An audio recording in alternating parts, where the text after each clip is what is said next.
Hello भाई लोगों, जय संविधान जय जोहार।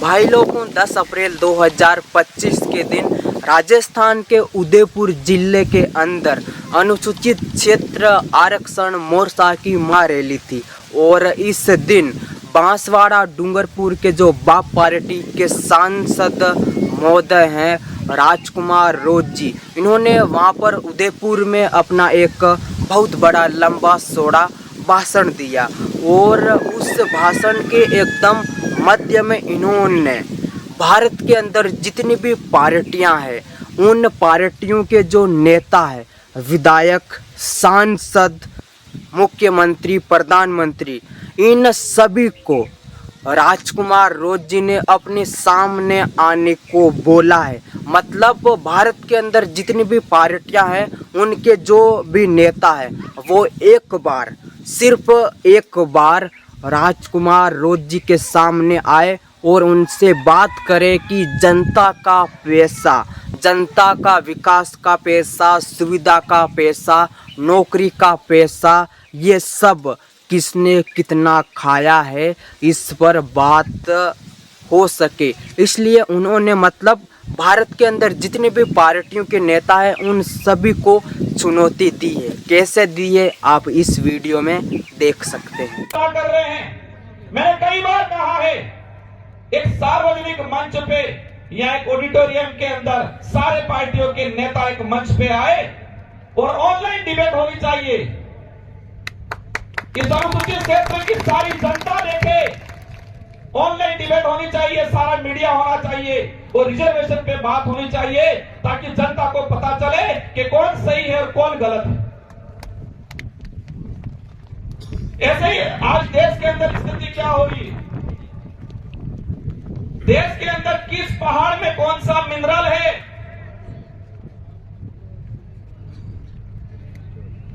कहां सोना निकल रहा है, उसकी गणना हो रही है, उसकी खोज हो रही है। कहां चांदी है, उसकी गणना हो रही है, उसकी खोज हो रही है। अंग्रेज भी हर 10 साल के अंदर जनगणना कराते थे। अंग्रेज भी हर 10 साल के अंदर जनगणना कराते थे, लेकिन इस आजाद भारत के अंदर जो वर्तमान सरकारें कहती है अमृतकाल है, 2011 के बाद आज तक जनगणना नहीं हुई जातिगत जनगणना को लेके। अब जातिगत जनगणना नहीं होगी तो रिजर्वेशन का प्रावधान कैसे लागू होगा? सरकार की योजना कैसे बनेगी? लेकिन जातिगत जनगणना नहीं करानी। इस देश के अंदर अनेक धर्म रहते हैं, अनेक जातियां रहती है। जब राष्ट्र की बात आती है, इतिहास उठा के देख लो, सभी लोगों ने मिलकर लड़ाई लड़ी है और उसमें सबसे ज्यादा आगे आदिवासी समुदाय खड़ा रहा। तो जातिगत जनगणना अगर सरकारों को सच में इस वंचित समुदाय को, आदिवासी, दलित, पिछड़े, ओबीसी को आरक्षण देना होने का अगर उनकी मंशा होती तो जातिगत जनगणना होनी चाहिए थी, लेकिन नहीं, धर्म की चटनी चटाने का काम करते और तब कहते हैं राजकुमार तो ऐसे बोलता है।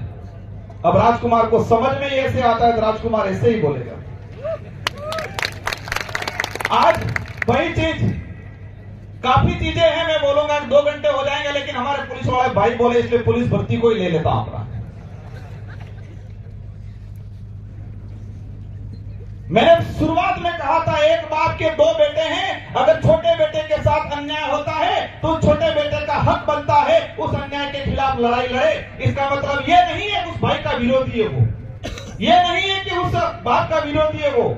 इसका हक है कि अन्याय हुआ है तो उसके खिलाफ लड़ना है। उसका हक है 5 बीघा जमीन में से 2.5 बीघा उसका हक बनता है, वो लेना है, उसका अधिकार है, वो लड़ना पड़ेगा। और उस लड़ाई को अगर कहे वो दुश्मन, या उस लड़ाई को ये कहे कि वो बाप के खिलाफ गया, या उस लड़ाई को ये कहे कि उस भाई के खिलाफ गया, तो मेरी समझ में वो गलत नहीं है, वो न्याय है, वो न्याय के लिए लड़ रहा है। पुलिस विभाग की 2013 के अंदर अनुसूचित क्षेत्र में 929 पद आए, 45% के हिसाब से मिलने चाहिए थे 423 और मिले 414। ओपन कैटेगरी में 472 पद आए और उस ओपन कैटेगरी में एसटी एससी से 108 बच्चे जा पाए ओपन कैटेगरी में। वही 2000 16 के अंदर अनुसूचित क्षेत्र के अंदर 408 पद आए, मिलने चाहिए थे 45% के हिसाब से 183 पद, मिले 131 पद। कितने पदों का नुकसान हुआ? 51 पदों का। 45% के हिसाब से भी कितना प्रतिशत मिला हमको? 32% मिला। और ओपन कैटेगरी में 268 पद आए और 268 में से एसटी के मात्र जा पाए 19 बच्चे। वही चीज 2018 के अंदर 965 पद टोटल आए थे, इसमें से एसटी को मिले 283। कितना प्रतिशत मिला? 29% अनुसूचित क्षेत्र में। टोटल पद कितने आए थे? 965 और 965 में से एसटी को कितना मिला? 283। कितना प्रतिशत मिला? 29%। 45% की भी बात करें तो भी कितना मिला? 29%। और ओपन कैटेगरी के आए 619 पद। और ओपन कैटेगरी में एसटी के कितने बच्चे गए? 2 बच्चे मात्र।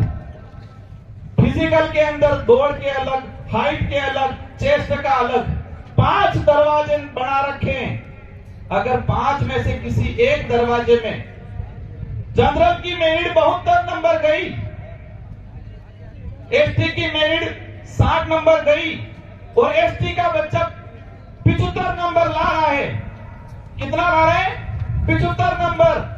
जनरल की मेरिट कितनी गई है? 72 गई है और एसटी का बच्चा 75 ला रहा है। लेकिन उसने अगर चेस्ट में भी छूट ले ली, हाइट में भी किसी एक में भी छूट ले ली, तो उसको सीधा बाहर या एसटी में काउंट किया जा रहा है। क्या ये गलत नहीं है? ये अन्याय नहीं हो रहा है? क्या इस अन्याय के खिलाफ लड़ना गलत है? ये ऐसी कई चीजें हैं।